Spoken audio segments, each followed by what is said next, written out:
We're really excited and honored to have a real legend in the tea family, in the global tea family, um, and it's also we're going to learn quite a bit about watching this documentary. Hi, you guys, welcome. Come on in, grab a seat. And our guest today is Kevin Gascoyne from Camellia Sinensis in Montreal, which is a exquisite tea house. And one of my favorite pieces about it is you can go in there and sit and drink tea. And if people start speaking too loud, they have a gong just to remind you that we're here to just sort of enjoy the tea and have a still and quiet time. And also something really wonderful about Kevin is that for over 20 years now, has been traveling around the world and mostly specializing in India. Over 30 Over years. 30 years, thank you, sorry. For over 30 years and really specializing in Indian teas. And so I'm very excited to learn about this project he's started in, it's called The Studio. And it's really empowering women and really when I first, actually, you know what, I'm going to say no more. I'm going to let you watch the documentary and then we're going to have a Q&A afterwards. And Kevin's doing some really incredible work for the tea community and for tea makers and really helping to bring back the artisanship and making that intention with the tea forefront. And so it's really helping people worldwide with that. So without further ado, I would love to introduce Kevin. And I believe you guys can all see him on the big screen there. Yeah? Am I getting a nod? Cool. Oh, okay, we can see you. Hi, there we go. Hi, everybody. So, yeah, my name's Kevin. I've been in the tea industry. I first bought tea in Asia in 1987. So, and I've been in the industry for over 30 years as a buyer and a taster.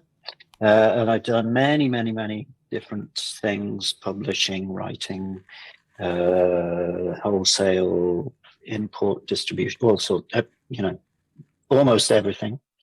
And so recently, having worked as a taster for many years and a buyer, I had started doing consulting about 15, 20 years ago to help people with their process to move towards the goals that they were trying to achieve in their tea manufacture. So talking about this with a friend of mine that did the same and who became a bit of a partner, and we used to travel around and do these contracts together. And we started sort of dreaming about this perfect little model tea factory where we would sort of reinvent the way things were done. And we thought about it for many years. And then in 2015, we actually put the whole thing into action. We put up a plan, we drew up the mandate, we got an architect to design the building, we did our floor plan, and then we checked with experts from various countries that we knew in the tea research institutes around the world. And then gradually we put in together all the other parts of the environmental aspect and the social development aspect and so on into this plan.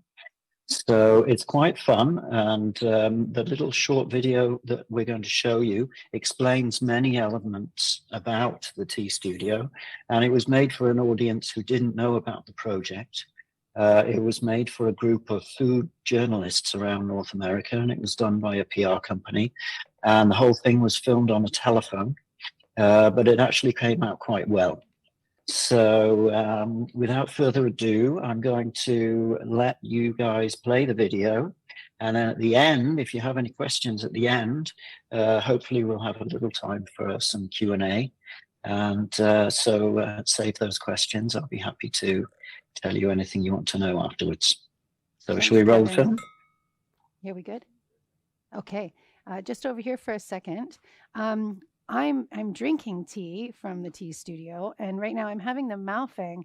Just let me find it here. Yes, so yes, it's a Malfang, which is it tiny snail? Malfang? Kevin, is it what's the translation? Is it snail, small snail? Yes, it's small or tiny snail, I Yeah, think. Yeah, good. just because Okay. of the shape, it's a wiry rolled up leaf. During the video, you'll see the machine that we use to shape that leaf. And this is a tea that we developed with some very high profile friends from China who we brought over with translators, Smart. and they helped us calibrate the process to develop this tea, and it came out really well. One of the things to bear in mind is that where usually when you taste a Maofeng, it's coming from the Sinensis variety, we're working with a Samaka variety. So almost Oh, all our teas are made with a Samaka variety. So we've had to adapt our process for to sure. untap all these fancy aromatics that actually are in the Samaka leaves, but we never taste them because they're used in such an industrial context. 100%, So and a much bigger it's leaf. quite exciting to delve into Oh, this yeah. world of unknown Asamika aromatics, because there's loads of good stuff in there if you can untap it. It's just that we sort of consider it as almost an inferior leaf because the aromatics are rarely the focus on these teas. Okay. So what you can taste in this is coming out of an Asamika. So another reason to Amazing. be extra proud of this tea. Cool. We're ready to go. Thank you so much. Okay, everybody, Let's here we roll. go.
Welcome to our little piece of paradise in the Nilgiri Hills in Tamil Nadu in India. This is the tea studio. You just missed, we had a delivery of 170 kilos of leaf that's just come in. One of the small farmers in the area just bought this leaf for us. It smells fantastic. So this will be used for the manufacture tomorrow. So I'm going to just show you around some of these machines that we have in here. These are all Chinese machines, and they're used to make leaf that looks kind of handmade. So this first machine here is what we use to make green tea. We need to deactivate the enzymes when we make green tea. So this is what we use: heat. We apply a dry heat, sterilize the leaf, and it remains green. If we don't do that, we can then move on to the next part of the process, which is the rolling tables, which are just down there. This is some leaf we've been working on today. You can see these beautiful 1 leaf and a bud, 2 leaf and a bud. It's a very nice pluck. It took us a long time to get the farmers in the area to do this beautiful pluck.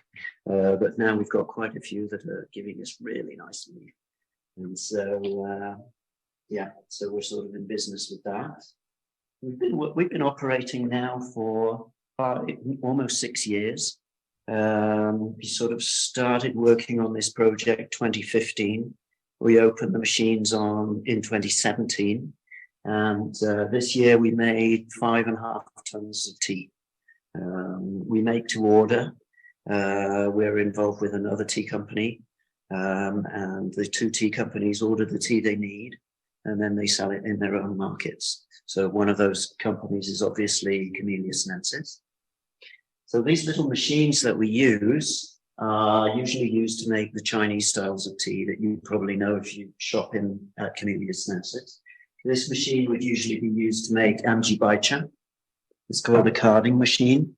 It moves to and fro, has a hot bed, and it forms a leaf that looks a bit like a pine needle.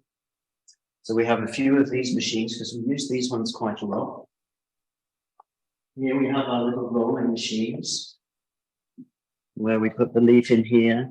The bed, the top moves around. The bed has these little wings to break up the leaf and to open the exterior membrane of the cell. If we haven't already put the leaf through the hot machine at the beginning, then we can get some nice oxidation and make some black tea. Here we have some leaf oxidizing on the side here. You can maybe see how dark that is. And it smells very different. It smells really sweet. So if you've enjoyed our Nilgiri Kuno, this already got a bit of that lovely smell in there.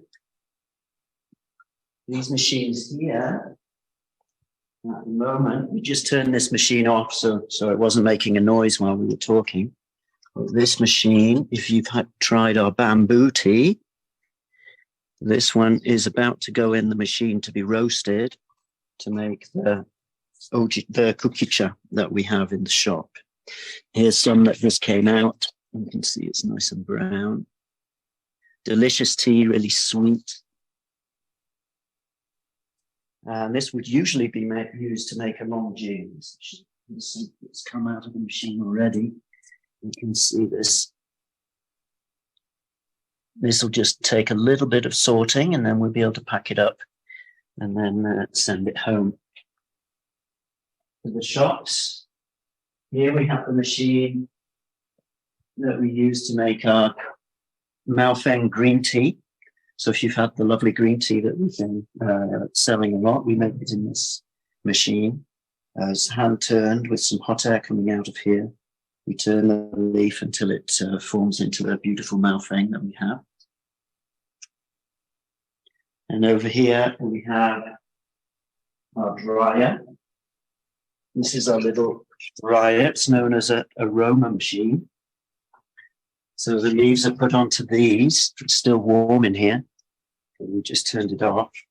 This rotates, and there's also a convection of air. So we get quite a low temperature, but a very, very even dry, and everything tastes delicious. And because there isn't a vent sucking the air out of here, the aroma remains in the leaf. Sometimes with the big industrial dryers, we often say that half of it goes up the chimney. So it's a way of retaining that lovely flavor. Here we have our pans. So these would do the same action as a human pressing the leaf onto the hot metal of this pan, like this. But this is the mechanized version. So these machines can be very carefully calibrated. We can adjust them very, very minutely to make exactly the style of leaf that we want. It's still perhaps just a little bit below the sensitivity of a human hand. With a human hand in a pan, you can feel, you have more sensitivity to feel every single leaf as you press it into the metal. But we can get probably about 80% of that sensitivity. And it is a factory where we're touching the leaf a lot. So there's a lot of artisanal process and artisanal sensitivity to the process where we are making the decisions whether the leaf is spongy enough, elastic enough, dry enough, reduced enough. And because the ladies that all work here are tasting the tea on a regular basis, they begin to associate the decisions they're making with the leaf and what the tea tastes like in the final product. So right next to me, I have our head of operations here. This is Muskan. Hi guys. Hi. Is our head of operations. She runs the big team here. How many are on the team now? So there are 9 of us in total. We've got a team maker, we've got Yes. the accountant, and we've got 7 girls who basically hand sort the teas. Right. That is their main role. Yes. Yes. This factory is really one of a kind. Like there's nothing like this in India. So yeah, it was their brainchild, and that's how we came up with the whole thing. The area is already full of tea. Small farmers who make tea for the large industrial factories. These small farms, they'll fill a great big bag of leaf and they'll take it to the sheds where they'll be weighed and paid by the kilo. Per kilo is about 18 rupees. But for the very fine pluck that we need for these machines and for the flavors that we're looking for, we're paying up to 180 rupees for good leaf. So it's a very, very different equation for money per kilo. Well, I mean, whenever you do anything in tea, the root of where you have to start is the market. So we knew that we needed a good black breakfast tea. We wanted to have a good green Indian tea. We wanted to do some white tea. So we tasted the teas at the beginning. It was a bit complicated at the beginning because Camellia Sinensis is known for very, very high grade tea. And at the beginning, obviously, our first experiments weren't necessarily up to par with everything else we sold, but we still had to sell it. So we had to encourage the clients to say, taste this. As we improve, you will taste the difference as we improve. Now we're super proud of the teas. We sell them with great pleasure. And so we found parts of the market. We found a market for the white teas that we make. We made 2 beautiful white teas. The green tea, somebody mentioned they were drinking the maple tea. So that is one of our black teas with maple from Quebec. And so it depends what the market wanted. So we tasted the teas and we found these spaces in the market because it all depends on what you can sell in the end. Quite a few different things. For instance, the situation I just mentioned taught us a lot of humility because we've always been really proud of the teas that we source from these masters that have been making them forever. So when it came down to us making them in the beginning, we had to it put an extra perspective on how complicated that really is. Now we're really, like I'm saying, we're really proud.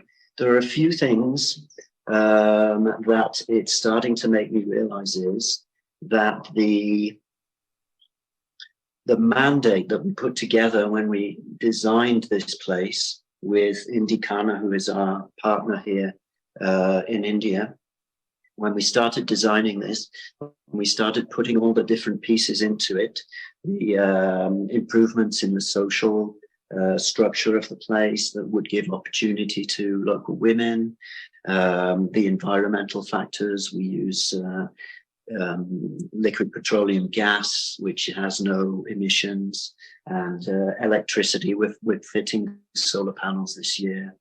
All these different things make us realize that it is actually possible to form a new model that will hopefully eventually be an example. Already we've got a lot of people. We had a tea company in here today coming to taste the teas, coming to see how we're doing things, because it's very innovative.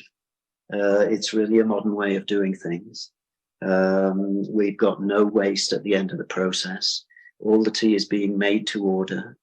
But one of the most beautiful things is that the people working here all of a sudden have this attachment to the place, attachment to their work, pride in their work. And when we first came here, we didn't really see that. It was people just working hard in the field, filling a bag with any old stuff and taking it to the shed and selling it by the kilo. Almost 12 months, more than up in the Himalayas where we just came from, where they have a long dormant period. But we don't get a lot of leaf in January, do we? Just a little. So Yeah, we have months that are very, very quiet. So those are months that we can use for cleaning and other, maintenance on the machines and so on. But we do have a much, much longer season than other regions that are more subtropical or in higher areas.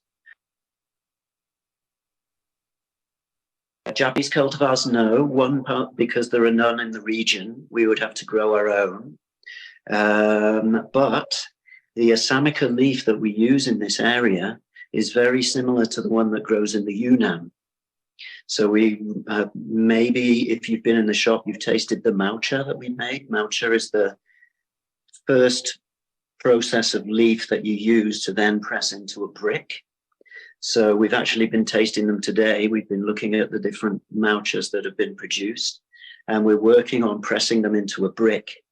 So actually, if you follow me, I'll show you this little device that we've been developing. So in the Yunnan, the teas, the pu'er bricks would be pressed with a stone like this. But we realized that the very small ladies that work here couldn't lift it. So we've actually had to make this contraption where we can lift the stones with this contraption, put the tea underneath, and then bring it down, press the cakes. So we're working on this. We haven't made a perfect cake yet. We were looking at the forms of the cake. Tomorrow morning, we've got a bit of a workshop planned. We're going to steam some leaves, press them into cakes. But this is an ongoing project that we've been working on for a while. We've got the raw material really, really tasting great. So now it's the pressing into bricks that we need to do because the raw material is kind of too bulky to ship around the world as it is. We need to press it for that.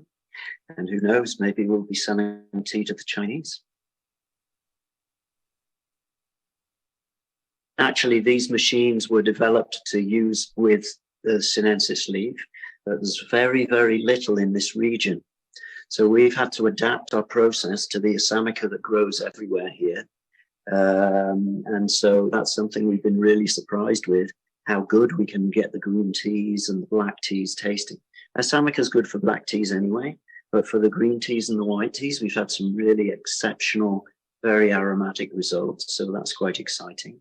But we do have plans for the future to work with some Sinensis. We're hoping to get some field eventually, because at the moment we don't have any fields. But we're hoping as time goes on to have a field, to do some planting, and to have some Sinensis leaf to work with so that we can expand our repertoire and increase the complexity of our products.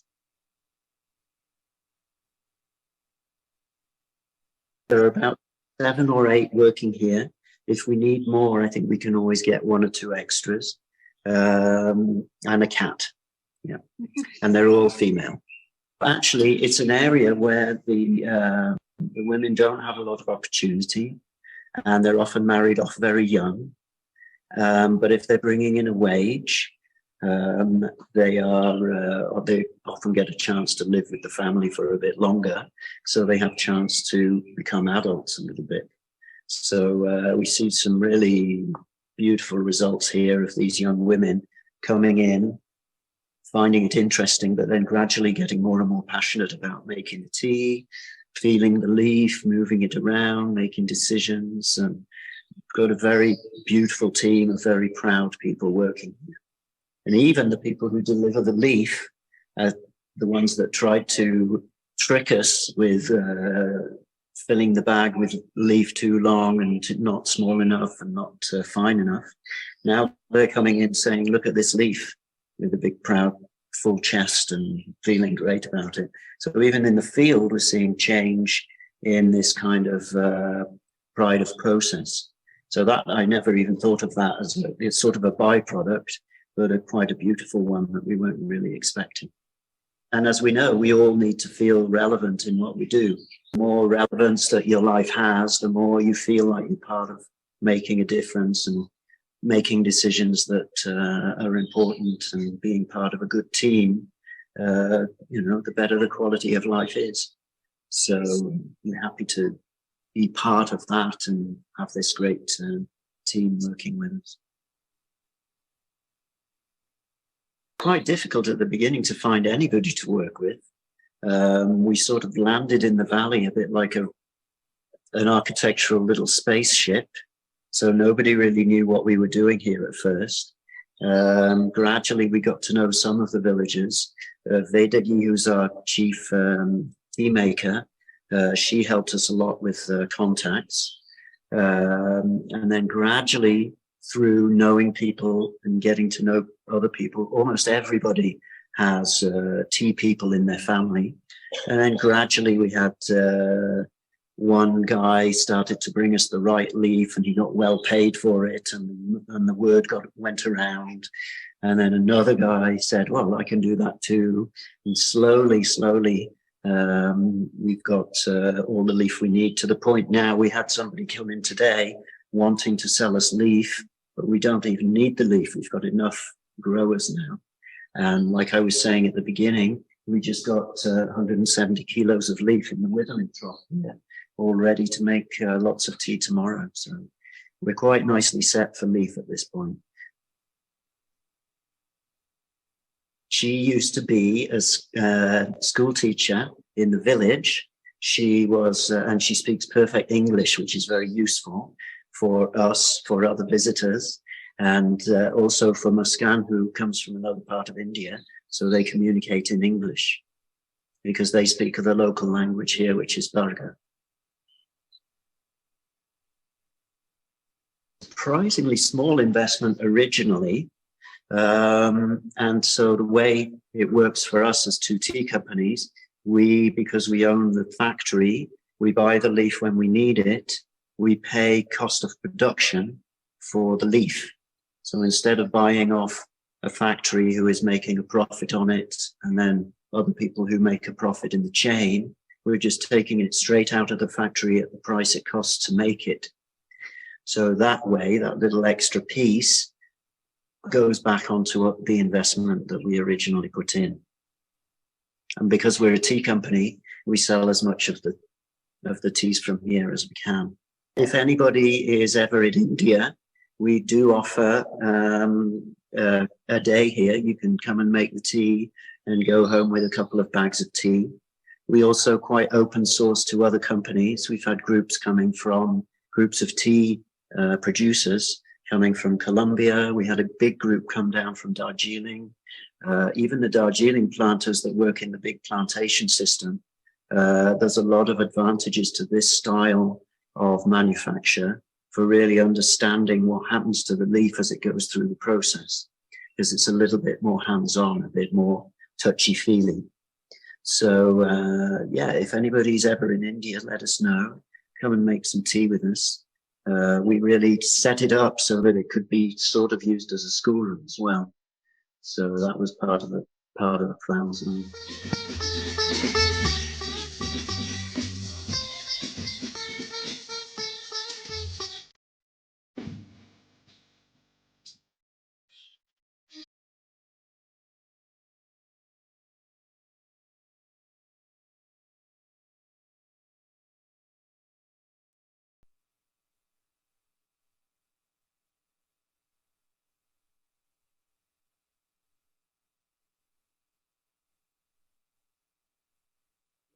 For my own personal interest, I love the social enterprise aspect of it and the empowerment of the locals and cultivating that sense of pride in oneself and purpose. And my question for you is, are you planning to replicate this idea in other places, like in Nepal, for example? Where there's well, it was definitely built as a model that could be reproduced. Okay. And like I said, the idea is very open plan.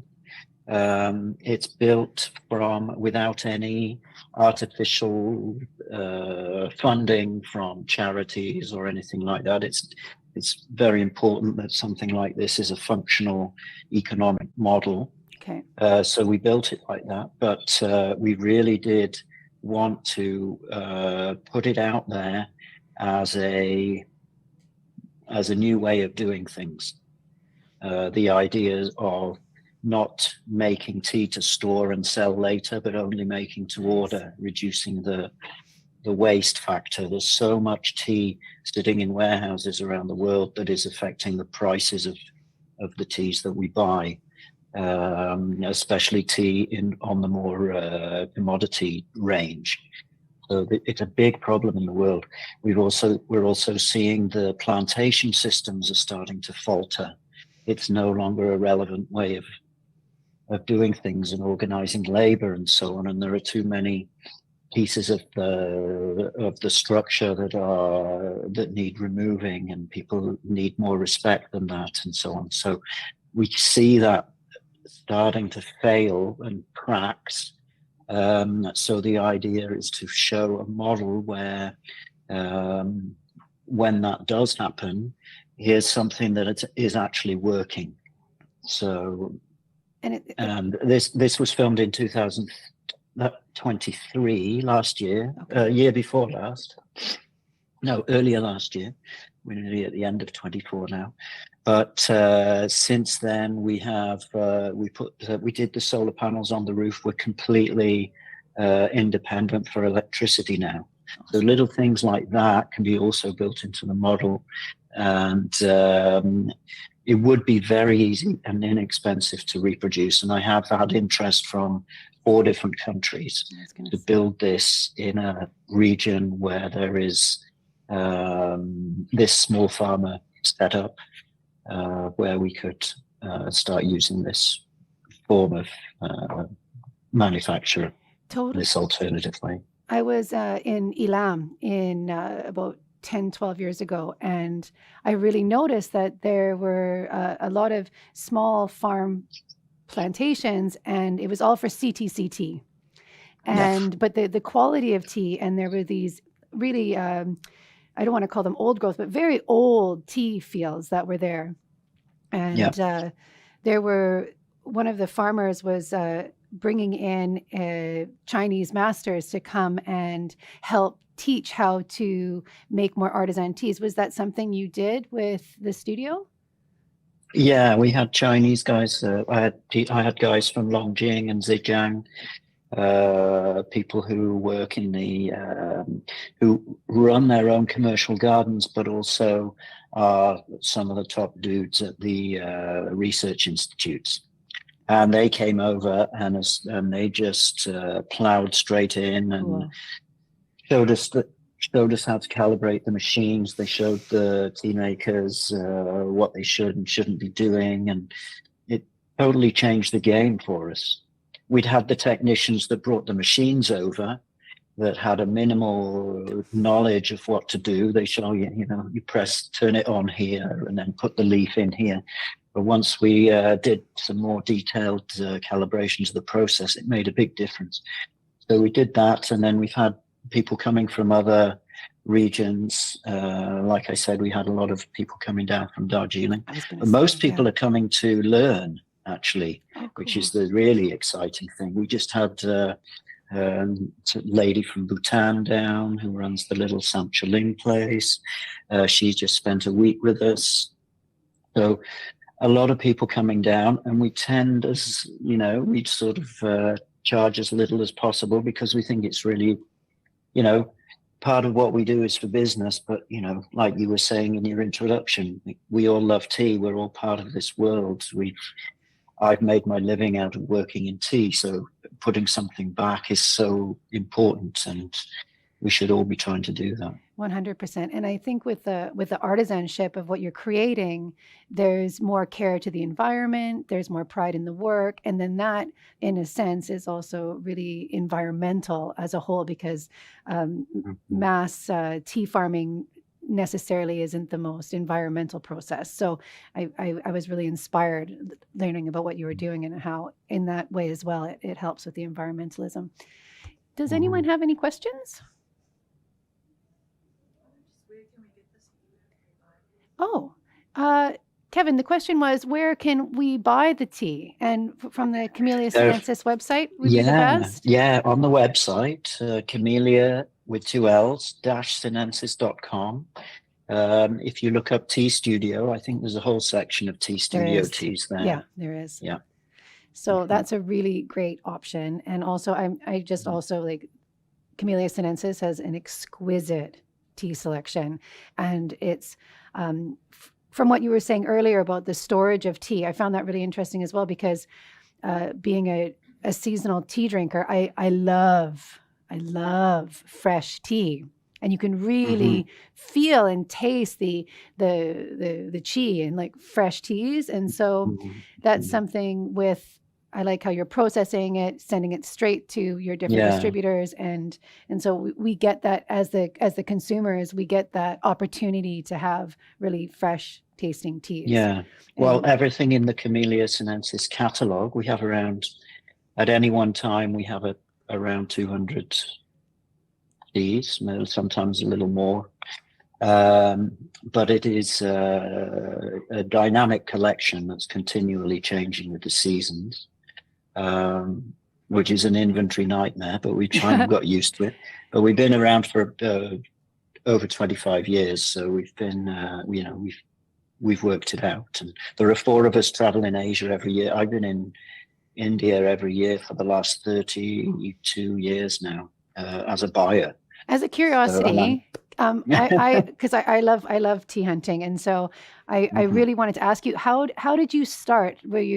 How old were you, and what were you going to India on, like a sort of a spiritual quest, or Yeah, was it? I grew up drinking tea. I come from Yorkshire in the north of England. So, we get tea in our bottles when we're babies in Yeah. Yorkshire. Yorkshire Nobody gold. laughs about it then. Yeah. But and so so I grew up with tea. I got into single estate stuff when I was in my teenage years. I was lucky to have a tea shop that had a bit of first flush Darjeeling and Assams and so on. I just got lucky that happened. And backpacking in India when I was 19, Cool. tasted tea, and then I got kind of became a hobby, and then I got really obsessive about it, and then I was spending too much money on it, Yeah. and eventually I had to start a company to pay for my habit, and Yeah. and then I got lucky to meet up with some business partners Totally. 25 years ago who were a little more focused on not just drinking tea, but also working out how to sell it. Yeah. So there are 4 of us in the company, 4 owners. And I like that. So in the Camellia Sinensis company, the different people specialize in different regions. And so that Yeah. it really allows the people that are working there to develop relationship with the farmers. And when you develop relationships, it's a reciprocity with the people that live there, and then a care, and it develops, and then you get sent really lovely teas. And if you go every year, you get to see the nuances of the weather and how it affected the crop that year and why, and you can have those conversations. And it's a really special process that I personally really enjoy doing. And so it's really lovely to have you here. We have about 2 minutes. Does anyone else have a question? Another question, maybe? Yeah. What's the difference between black tea and white tea? I've never had white tea before. Oh, okay, Kevin. What's the difference between black tea and white tea? Okay. First, the major difference that we usually see with a white tea is that it's made of the buds and not the leaves. So if you're using a bud, you're using the potential of a leaf that's done no leaf activity yet, hasn't opened up, hasn't done any photosynthesis, has a very low level of chlorophyll, and so on and so on. As the leaves open up and start doing their leaf business, they start to get leathery and more firm. And then further down, the more mature leaves, as you go further down the stem, they get too bitter to use. So somewhere between the bud and the 4th, 5th leaf are the leaves that we use. If we're using the bud, it's just potential at that point. So it has a lot of sugars in it, and we don't have a lot of that leafiness. The next thing is that it is just withered, so it's just dried usually in the sun, But if there's no sun, it's just dried at quite a low temperature until it's completely without moisture, or down to about 3%. So whereas a black tea, we're really playing with the 3 factors of oxidation, which are oxygen, obviously, humidity in the leaf, so we've got juices in the leaf, and then we're dealing with the natural enzymes that are in the leaf that would eventually break it down and decompose it. So they start turning it brown, like when you cut an apple in half and it starts to go brown. And then you taste the apple that's gone brown and it tastes a bit different. So that's the effect of oxidation. And we use it in a controlled system when we make black tea. But we're really dealing with a bit more leafy oxidation when we're doing black tea. So sometimes we have buds and it adds to the complexity of the flavor of a black tea. But those are the main principal differences. 1, oxidation, and 2, choice of leaf. Thank Does that you. answer? Is that good? Yeah, we come up and take a look at, there's some beautiful white tea. Yeah, if you could take a look at For the white sure. tea, you'll see the difference Yeah, I'll open the bags after we between finish. the leaf and the bud. Yeah. Well, Kevin, thank you so much for taking the time to join us. It's been a real, Well, thanks for having me. yeah, I it's was been a glad real pleasure to meet glad to you pop here. in. And yeah, this is great. And thank you for doing such great work in the world. And may it just proliferate around the globe to help all the tea farmers, because they work so hard. They do. We should Yeah. never forget. Yeah. Exactly. Never taste a bad tea without thinking that someone went to a lot of effort. Totally. Thank you so much for Yeah. your time. We really appreciate it. Hopefully you can All come right. out next Take year. care. Bye. Bye, everybody.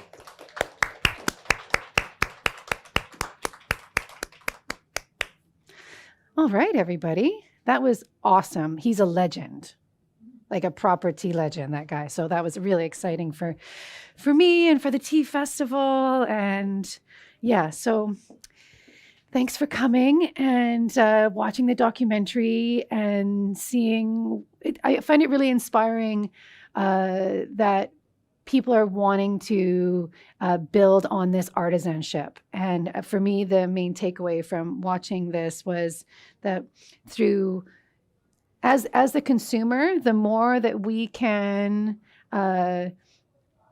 purchase with our purchasing power artisan teas, that in ripple effect helps the farmers have more pride in their work, care for the fields, care for the environment, and also it helps keep the artisan tradition of tea making alive. Because if all of a sudden everybody wants the cheap tea bag, then these farmers aren't having the ability to cultivate this craft. So thank you for loving tea. Okay, thanks so much. Next we've got, oh wow, yeah, it's live from Manghai, the virtual tea of the Yunnan Tea Factory. So that's going to be super tea nerdy if you guys want to hang out for that. Thanks.